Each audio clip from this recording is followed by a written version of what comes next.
کہ مصر میں تکون کی شکل کے اہرام، جنہیں ہم پیرامڈ بھی کہتے ہیں انگریزی زبان میں، وہ بنے ہوئے، جو کہ ایک عمارت کی شکل کے ہیں، تکون کی شکل کے ہیں، اور وہ چاروں کونوں سے زمین سے اٹھائے جاتے ہیں، لیکن اوپر آ کر پھر ایک ہی کونا رہ جاتا ہے۔ تو اس نے کہا کہ ازدواجی زندگی احرام کی مانند ہے، اور یہ دو مختلف کردار، دو مختلف مزاج، دو مختلف طبیعتیں، دو مختلف خاندانوں سے وابستہ لوگ اکٹھے ہوتے ہیں، شوہر اور بیوی، اور ان کا سفر مختلف جگہوں سے شروع ہوتا ہے، اور پھر وہ آ کر ایک جگہ جب رشتے ازدواج میں بندھ جاتے ہیں تو ان کی اکائی، ان کی یگانگت، ان کا تعلق جو ہے وہ ایک ہو جاتا ہے، اور جیسے جیسے وقت گزرتا ہے، ازدواجی زندگی کا سفر آگے بڑھتا ہے، ان کا تعلق اور مضبوط اور گہرا ہوتا چلا جانا چاہیے۔ اس احرام کی مانند جو زمین سے تو الگ الگ اٹھتا ہے چاروں کونوں سے، لیکن اوپر آ کر وہ ایک کونے میں مل جاتا ہے۔ اسی طرح ازدواجی زندگی بھی ہے، اور ازدواجی زندگی کو مضبوط بنانے کے لیے آپس میں رابطہ ہونا، کمیونیکیشن ہونا بہت ضروری ہے۔ ایک وقت وہ آنا چاہیے ازدواجی زندگی میں کہ یہ کمیونیکیشن بغیر زبان کے بھی شوہر بیوی کی اور بیوی شوہر کی بات یا اس کی زبان سمجھ لیتی ہے اور سمجھنی چاہیے۔ اگر یہ رابطہ نہیں ہوگا تو پھر یہ ازدواجی زندگی کا جو تعلق ہے، جو ریلیشن ہے، وہ کبھی مضبوط اور گہرا نہیں ہو سکتا ہے۔ رابطہ جو ہے اس میں دینا بھی ہے اور اس میں لینا بھی ہے۔ یہ دینا لینا پیسوں کا دینا لینا نہیں ہے، یہ دینا اور لینا پیغامات کا ہے، گفت و شنید کا ہے، سننے کا اور بولنے کا ہے۔ تو اس میں پیغامات دیے جاتے ہیں اور لیے جاتے ہیں۔ عام طور پر مسئلہ اس وقت کھڑا ہوتا ہے جب خاموشی آ جاتی ہے، جب ایک طرف سے کمیونیکیشن بند ہو جاتی ہے، تو اس وقت مسائل کھڑے ہونا شروع ہو جاتے ہیں۔ رابطے کا نہ ہونا ازدواجی تعلق کو کمزور کرتا ہے۔ ایک دفعہ ایک شخص نے، جو کہ اپنے ایک دوست کے ساتھ ٹرین میں سفر کر رہا تھا، اور وہ دوست جو کہ آرتھو ڈینٹسٹ تھا، تو اس کے ساتھ سفر کرتے ہوئے وہ جو شخص تھا وہ خود بڑا بولنے والا تھا، اور اس کا جو دوست آرتھو ڈینٹسٹ تھا وہ بہت خاموش طبع انسان تھا، بہت کم گو انسان تھا۔ تو ٹرین میں سفر کرتے ہوئے جو زیادہ بولنے والا شخص تھا، اس نے کہا، مجھے لگتا ہے کہ جیسے آپ کے پاس گفتگو کرنے کو کچھ نہیں ہے۔ تو اپنی بات کو اس نے یوں شروع کیا، تو جو اس کا دوست تھا اس نے ایک فقرہ، ایک جملہ اس کو کہا، اور وہ جملہ اس نے اسے کیا کہا؟ اس نے کہا، جب پانی گہرا ہوتا ہے، جب پانی گہرا ہوتا ہے تو ساکن اور خاموش ہوتا ہے، لیکن جب پانی کم گہرا ہو تو پھر وہ بہت شور کرتا ہے۔ بڑی بامعنی بات اس شخص نے کہی، جس کے معنی یہ ہیں، جس کا مطلب اور مقصد یہ ہے کہ تعلقات، خاموشی جو ہے وہ تعلقات کے کشیدہ ہونے کی دلیل نہیں ہے۔ بعض اوقات زیادہ بولنا بھی جو ہے وہ بھی نقصان دہ ہوتا ہے۔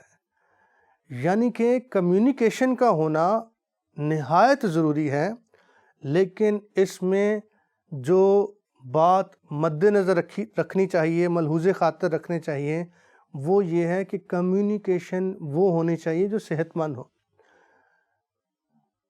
اس بات کو ہم کیسے سمجھ سکتے ہیں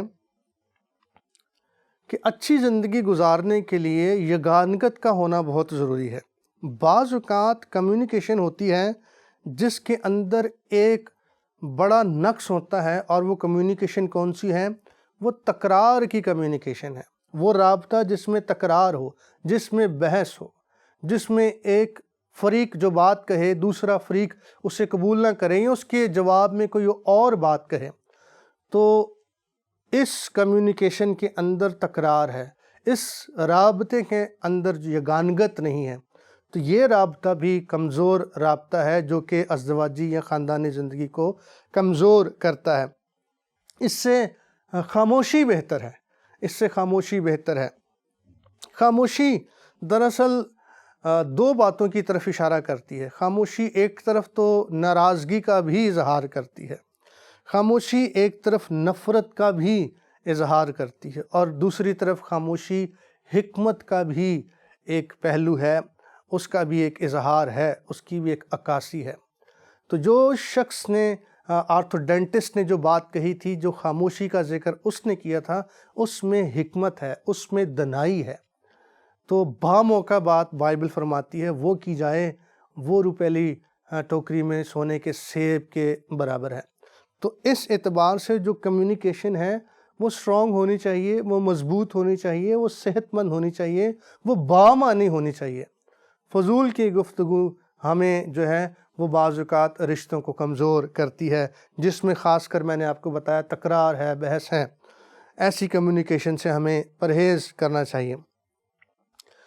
اور پھر رابطے کے حوالے سے ایک اور گواہی میں آپ کو بتانا چاہتا ہوں، ایک اور واقعہ۔ ایک ہسبینڈ جو کہ گولف کا بڑا شوقین، لیکن بیوی جو ہے اس کی اس عادت سے، اس شوق سے بڑی پریشان، اور ان دونوں کے اس حوالے سے آپس میں بڑی کہہ لیں کہ ناراضگی، تناؤ اور تکرار رہتی۔ شوہر کو جب موقع ملتا وہ گولف کے لیے چلا جاتا، اور اکثر وہ بغیر بتائے چلا جاتا۔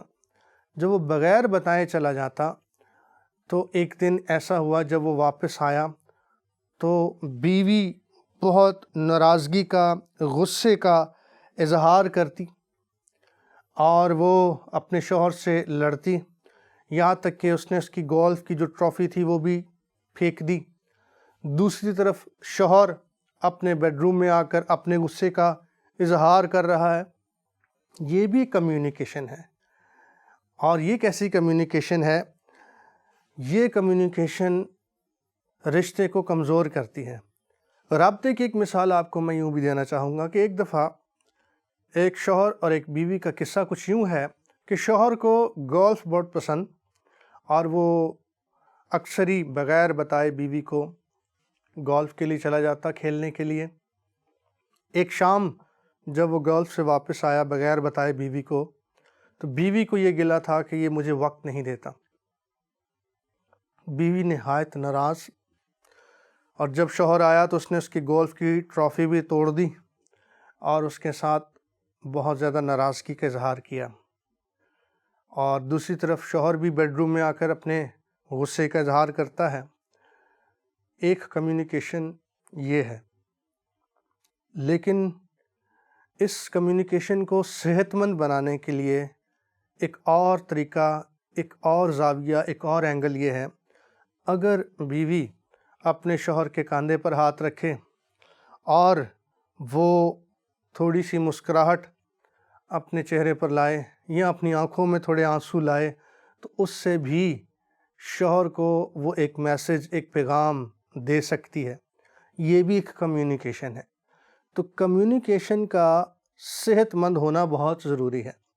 ہم نے کس طرح اپروچ کرنا ہے، کس طرح رابطہ کرنا ہے، یہ بڑا اہم ہے، یہ اہمیت کا حامل ہے۔ ایک دفعہ ایک پروفیسر صاحب ایک کلاس میں داخل ہوئے، تو پڑھانے کے لیے جب وہ کلاس میں داخل ہوئے تو کلاس میں بڑی ڈسٹربنس تھی، بچے بھاگ رہے، دوڑ رہے اور شور مچا رہے تھے۔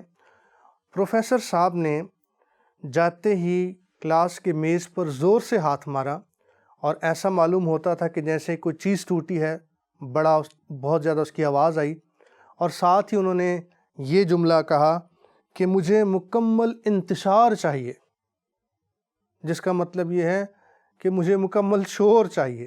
اگرچہ کلاس پہلے ہی شور مچا رہی ہے، لیکن اس کے برعکس ایک دم کلاس ساکن ہو گئی، خاموشی طاری ہو گئی۔ تو اس بات سے ہم کیا سیکھتے ہیں؟ پروفیسر صاحب نے ایک ریسرچ جو تھی وہ شیئر کی، اور وہ کیا تھی؟ وہ یہ تھی کہ ہماری جو کمیونیکیشن ہے، ہمارا جو رابطہ ہے، اس میں ہمارے جو لفظ ہیں وہ 7% میسج پہنچاتے ہیں، اور ان لفظوں کا جو بیان ہے، جو انداز ہے، وہ اس کمیونیکیشن میں 55% کام سر انجام دیتی ہے۔ اور پھر اس کے بعد ہماری جو باڈی لینگویج ہے، ہمارے جو جسمانی حرکات و سکنات ہیں، وہ اس رابطے میں 38% کام سر انجام دیتی ہیں۔ جب پروفیسر صاحب نے کلاس میں جا کر زور سے ٹیبل پر ہاتھ مارا اور اس سے بھی ایک آواز پیدا ہوئی اور ساتھ انہوں نے یہ کہا کہ مجھے مکمل انتشار چاہیے، تو بچوں نے ان کا جملہ نہیں سنا لیکن ان کے ایکشن پر غور کیا اور وہ خاموش ہو گئے۔ پروفیسر صاحب یہ کہہ رہے ہیں کہ انتشار چاہیے، شور چاہیے، لیکن کلاس اس کے برعکس خاموش ہو گئی۔ تو اس طرح سے ہماری جو باڈی لینگویج ہے اور ہمارا جو انداز بیان ہے، وہ رابطے کو بہت زیادہ مضبوط کرتا ہے اور وہ رابطے کو بہت زیادہ مؤثر کرتا ہے۔ اس لیے ہمارے جو الفاظ ہیں وہ اپنی اہمیت کے حامل ہیں، پھر ہمارے لفظوں یا الفاظوں کا جو چناؤ اور ان کا جو انداز بیان ہے وہ ہمارے رابطے کو اور زیادہ مؤثر بناتا ہے، اور پھر اس کے ساتھ ساتھ ہماری جو باڈی لینگویج ہے یہ بھی رابطے کا ایک ذریعہ ہے، یہ اپنا کردار ادا کرتی ہے۔ ایک دفعہ ایک خاندان کی کونسلنگ کرنے کا موقع ملا جس میں وقت اور جگہ کے تعلق سے کہ کس وقت کیا بات کرنی چاہیے جو کمیونیکیشن کو کمزور کرتی ہے۔ ہوا یوں کہ گھر کا جو سربراہ تھا وہ انشورنس ایجنٹ تھا اور انتہائی مصروف آدمی، گھر کی ذمہ داریاں نبھانے کے لیے وہ ڈبل جاب کر رہا تھا۔ تو شام کے وقت وہ جب گھر کھانا کھانے کے لیے آیا اور نیکسٹ میٹنگ کے لیے وہ تیار تھا کہ وہ دوسری میٹنگ کے لیے جائے انشورنس کے لیے، تو اسی اثناء میں بیوی کھانے کی میز پر اور بچہ بھی بیٹھا تھا۔ اب وہ نیکسٹ میٹنگ کے لیے تیار تھا کہ بیوی نے اس وقت یہ بات کہی کہ ایسا ہے کہ بینک سے فون آیا تھا اور بینک والوں نے کہا چونکہ آپ کی پچھلی قسطیں باقی ہیں اور آپ نے ابھی تک قسط نہیں بھری ہے تو یہ گھر ہم آپ سے واپس لے لیں گے۔ تو جو بچہ تھا وہ رو پڑا اور وہ کہنے لگا یہ گھر ہم سے واپس لے لیں گے، تو وہ اپنے باپ کو جا کر لپٹ گیا اور اس کے ہاتھ گندے تھے، چکنے تھے، اور اس نے اپنے باپ کی شرٹ گندی کر دی، جس سبب سے جو باپ تھا وہ بہت زیادہ غصے میں آ گیا اور وہ اپنی بیوی پر اور بچے پر شاؤٹ کرنے لگا۔ ایک طرف تو اسے یہ فکر تھی کہ میں نے نیکسٹ جگہ جانا ہے اور وہاں میری میٹنگ ہے، دوسری طرف بیوی اسے یہ پرابلم سنا رہی ہے، تیسرا بچے نے اس کے کپڑے گندے کر دیے ہیں اور وقت کی بھی کمی ہے۔ تو اس ساری کہانی سے ہم یہ سیکھتے ہیں کہ کس وقت کون سی بات کرنی چاہیے، یہ بڑی اہمیت کا حامل ہے۔ بیوی کو اس وقت شوہر کو یہ بتانے کی ضرورت نہیں ہے کیونکہ ابھی یہ موقع نہیں ہے، ابھی یہ وقت نہیں ہے کہ یہ بات اسے بتائی جائے۔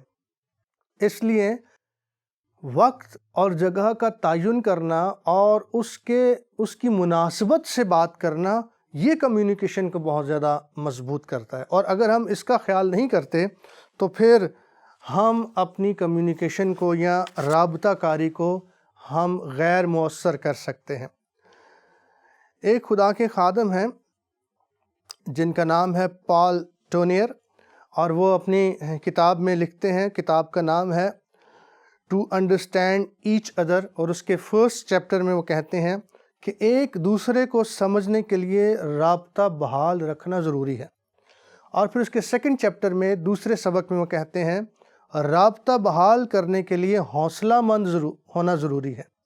دو باتیں وہ اس کتاب میں درج کرتے ہیں کہ ایک دوسرے کو سمجھنے کے لیے رابطہ بحال رکھنا ضروری ہے، اور پھر اس رابطے کو بحال کرنے کے لیے حوصلہ مند ہونا ضروری ہے۔ عام طور پر شاید آپ کے بھی یہ مشاہدے میں بات ہو کہ ازدواجی زندگی سے پہلے جب رشتہ ہوتا ہے یا نئی جب ازدواجی زندگی کا آغاز ہوتا ہے تو رابطے اچھے ہوتے ہیں، مضبوط ہوتے ہیں۔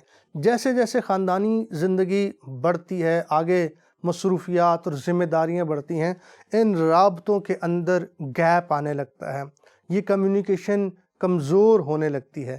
تو اس لیے رابطوں کو بحال رہنا بہت ضروری ہے، ان کو بحال رکھنا بہت ضروری ہے۔ اگر رابطے کمزور ہو جائیں گے، کمیونیکیشن میں گیپ آ جائے گا تو رشتے میں دراڑ آئے گی، رشتے کمزور ہوتے چلے جائیں گے، اور جیسے جیسے خاندانی زندگی بڑھتی ہے ویسے ویسے یہ مسائل کھڑے ہونا شروع ہو جاتے ہیں۔ اس لیے دونوں فریقین کا ایک دوسرے کے ساتھ رابطے میں رہنا بہت ضروری ہے، اور اس کے لیے ضروری ہے کہ دونوں فریقین دونوں جانب سے آپس میں رابطے میں رہیں۔ رابطہ کاری ایک پل کی مانند ہے، کمیونیکیشن ایک پل کی مانند ہے، ایسے ہی جیسے ایک فریق کو کہا جائے کہ وہ ایک جانب سے پل کو بنانا شروع کرے اور دوسرے فریق سے کہا جائے کہ وہ دوسری جانب سے پل بنانا شروع کرے اور دونوں جانب سے وہ پل بنا کر تو اسے مکمل کریں۔ ازدواجی زندگی میں رابطہ کاری ایسے ہی ہے، اور اگر ایک شخص پل بنا رہا ہے، رابطہ کرنے کی کوشش کر رہا ہے، دوسری جانب سے رسپانس نہیں ہے، جواب نہیں ہے، تو پھر بھی وہ پل نہیں بن سکے گا، رابطہ بحال نہیں ہو سکے گا، اور یوں ازدواجی زندگی جو ہے وہ کمزوری کا اور رشتہ جو ہے وہ کمزوری کا شکار ہوتا چلا جائے گا۔ بعض اوقات ایسا ہوتا ہے کہ کوئی ایک فریق، ہم یہ نہیں کہہ سکتے بیوی یا ہم یہ نہیں کہہ سکتے کہ شوہر، بعض اوقات کوئی ایک فریق جو ہے وہ اپنے مزاج کے باعث یا اپنی طبیعت کے باعث جو ہے وہ دوسرے کے ساتھ ایڈجسٹ نہیں ہو پاتا ہے۔ یعقوب کا خط، اس کا پہلا باب اور اس کی پہلی 5 آیات، وہاں پر ساری آیات نہیں، میں صرف ایک بات وہاں سے آپ کے گوش گزار کرنا چاہتا ہوں۔ وہاں پر خدا کے کلام میں لکھا ہے جس کے پاس حکمت کی کمی ہو وہ مانگے، اور وہ خدا مانگنے والے کو فیاضی سے بخشتا ہے۔ ایسے معاملے میں خدا سے حکمت اور دانائی مانگنے کی ضرورت ہے۔ کیسے ہم متعلقہ شخص کے ساتھ ڈیل کر سکتے ہیں، کیسے ہم اس کی مدد کر سکتے ہیں، اور اس کے لیے خدا کا کلام ہمیں تیموتھیوس کے خط سے ایک خاص بات بتاتا ہے۔ دوسرا تیموتھیوس کا خط اور اس کا دوسرا باب اور اس کی 23ویں آیت سے لے کر 26ویں آیت میں آپ کے لیے پڑھنا چاہتا ہوں۔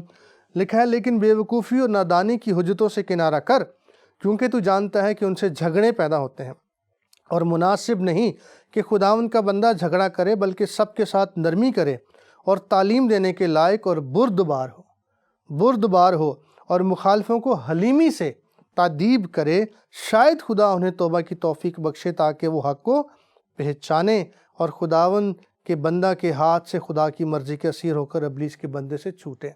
تو 3 ایسی خوبیاں ہیں جن کا ذکر ہم خدا کے کلام میں سے پڑھتے ہیں، اور وہ روح کے پھل میں ہیں، اور وہ حلیمی ہے، صبر ہے اور نیکی ہے۔ ہم جھگڑے کو جھگڑے سے نہیں نپٹا سکتے ہیں، کبھی بھی لڑائی کو ہم لڑائی کے ساتھ نہیں ختم کر سکتے ہیں، جب تک میں اور آپ صبر، برداشت اور نیکی کا مظاہرہ نہیں کرتے ہیں۔ بدی پر کبھی بھی ہم بدی سے غالب نہیں آ سکتے ہیں، بدی پر ہم نیکی کے ذریعے سے غالب آتے ہیں، اور اسی لیے خدا کا کلام ہمیں اس کی نصیحت کرتا ہے۔ آپ دیکھ سکتے ہیں بائبل مقدس میں کئی ایسی مثالیں ہمارے پاس موجود ہیں جس میں سب سے پہلے، سب سے بڑھ کر خداوند مسیح نے صلیب پر ہمیں معاف کرنے کا درس دیا ہے۔ موسیٰ کی زندگی میں آپ دیکھیں، جب ہارون اور مریم اس کے خلاف کھڑے ہو گئے، اس نے انہیں کوئی جواب نہیں دیا، اور جب اس نے کوئی جواب نہیں دیا تو خدا نے خود فیصلہ کیا، خدا نے خود سد باب کیا، خدا نے خود ان کو جواب دیا اور ہارون اور مریم کو سزا دی۔ تم ہوتے کون ہو میرے بندہ موسیٰ کے خلاف بات کرنے والے؟ اس لیے ایسے حالات میں ہمیں دانائی سے، حکمت سے، صبر سے اور حلیمی اور نیکی کے ساتھ غالب آنے کی ضرورت ہے تاکہ ہم اس طرح کے حالات کا سامنا کر سکیں۔ تعلقات میں ایک خرابی کی وجہ جو ہے، جو میرے سامنے آئی ہے، وہ ٹیلی ویژن بھی ہے۔ ٹی وی کو بہت زیادہ جب خواتین ٹائم دے دیں یا شوہر ٹائم دے دیں اور وہ آپس میں تعلق کو برقرار نہ رکھیں، کمیونیکیشن نہ کریں، اس سے بھی کمیونیکیشن میں گیپ آتا ہے۔ بعض اوقات ایک اور پہلو ہے جو کمیونیکیشن کو مضبوط کرتا ہے، وہ تنہائی کا ہونا بھی بہت ضروری ہے، یعنی کہ کچھ وقت کے لیے چھوڑنا، تنہائی میں دونوں فریقین خداوند کے ساتھ وقت گزاریں، دعا میں وقت گزاریں، اس سے بھی کمیونیکیشن مضبوط ہوتی اور گہری ہوتی ہے، خداوند کی پہچان میں گہرے ہوتے چلے جانے کے سبب سے۔ اس لیے آج مجھے اور آپ کو ازدواجی زندگی پر غور کرتے ہوئے اپنی خاندانی زندگی پر غور کرنا ہے۔ اپنی ازدواجی زندگی پر ہم آج کے کلام کے مطابق غور کریں اور دیکھیں کہاں کہاں ہماری کمیونیکیشن کے اندر گیپ ہے، کہاں کہاں ہمارا تعلق کمزور ہو رہا ہے۔ کہا جاتا ہے کہ اگر ہم ازدواجی زندگی کو ایک چارٹ میں ترتیب دیں تو اس میں 1/3 زندگی کا حصہ والدین کے ساتھ، ایک تہائی زندگی کا حصہ ماں باپ کا بچوں کے ساتھ، اور تیسرا جو حصہ ہے جب گھونسلہ خالی ہو جاتا ہے، بچے اپنے گھروں والے ہو جاتے ہیں، پھر میاں اور بیوی کا آپس میں گزرتا ہے۔ تو اس اعتبار سے جو سب سے لمبا دورانیہ ہے وہ ازدواجی زندگی کا ہے، وہ شوہر اور بیوی کا ہے۔ اسے مضبوط اور گہرا ہونا بہت ضروری ہے، جس کے لیے ایک اہم اور بنیادی پہلو جس پر آج ہم نے بات کی ہے وہ ہے رابطہ کاری، کمیونیکیشن، اور اس کو ہمیں مؤثر بنانا ہے۔ اور جتنی باتیں آج ہم نے سیکھی ہیں آپ ضرور اس پر غور کریں کلام کی روشنی میں، تاکہ ہم اپنے ریلیشن شپ میں، تعلقات میں اور مضبوط ہوتے جائیں، ازدواجی زندگی ہماری قائم ہو، مضبوط ہو، گہری ہو، اور یہ ازدواجی اور خاندانی زندگی جو ہے وہ خداوند کے جلال کا باعث ہے۔ لہٰذا ہم ان ایریاز پر محنت کریں، اپنے ریلیشن شپ کو دیکھیں، رابطہ کاری پر کام کیا جائے، اور ایک دوسرے کے لیے وقت نکالا جائے تاکہ ہماری خاندانی اور ازدواجی زندگی مضبوط ہو، اور وہ خدا کی بادشاہت، جلال اور بہتوں کے لیے برکت کا اور بہتوں کے لیے نمونے کا سبب ٹھہرے۔ بہت سارے لوگ ہماری ازدواجی زندگی کو دیکھ کر رشک کریں اور بہت سے اسباق وہ لے سکیں۔ میرا ایمان ہے کہ آج کے اس سارے پروگرام سے آپ نے برکت پائی ہے۔ اس وقت میں آپ سے اجازت چاہتا ہوں۔ خدا حافظ۔ ناظرین، یقیناً آج کے سبق سے آپ نے بہت برکت پائی ہے، خاص طور پر جو شادی شدہ جوڑے ہیں، اور وہ بھی جو بہت جلد شادی کے پاکیزہ بندھن کو قبول کرنے والے ہیں۔ اچھے تعلقات استوار کرنے کے لیے باہم رابطہ کس قدر ضروری ہے اور کس قدر اس پر محنت کرنے کی ضرورت ہے۔ میں دعا کرتی ہوں کہ آپ کی گھریلو زندگی خوشگوار ہو اور آپ مسیح کے نام میں اسی طرح سے بڑھتے رہیں۔ اجازت دیجیے، پھر آپ سے ملیں گے۔ خدا حافظ۔ آج کے سبق کا سوال نمبر 1، رابطہ کاری کے لیے پروگرام میں احرام مصر کی مثال پیش کی گئی۔ یہ مثال کس طرح سے میاں بیوی کے رشتے کو مضبوط بنانے کے لیے استعمال کی گئی؟ پروگرام کو دوبارہ دیکھ کر تفصیل سے جواب دیجیے۔ سوال نمبر 2، پروگرام میں ایک آرتھوڈینٹسٹ کا ذکر آیا ہے، اور جو مثال انہوں نے دی کہ گہرا پانی ساکن ہوتا ہے اور خاموش ہوتا ہے، اس سے کیا مراد ہے، اور یہ کس طرح سے ایک شادی شدہ پر اثر انداز ہو سکتا ہے؟ تفصیل سے جواب دیجیے۔ سوال نمبر 3، رابطہ کاری میں ہم کس طرح سے مختلف طریقہ کار اور زبان کو استعمال کر سکتے ہیں تاکہ اپنے پیغام کو ٹھیک طور پر اپنے سننے والوں کو پہنچا سکیں؟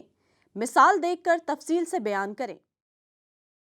سوال نمبر 4، کیا شادی شدہ زندگی میں کچھ وقت علیحدگی میں گزارنا اچھا عمل ہے یا غلط؟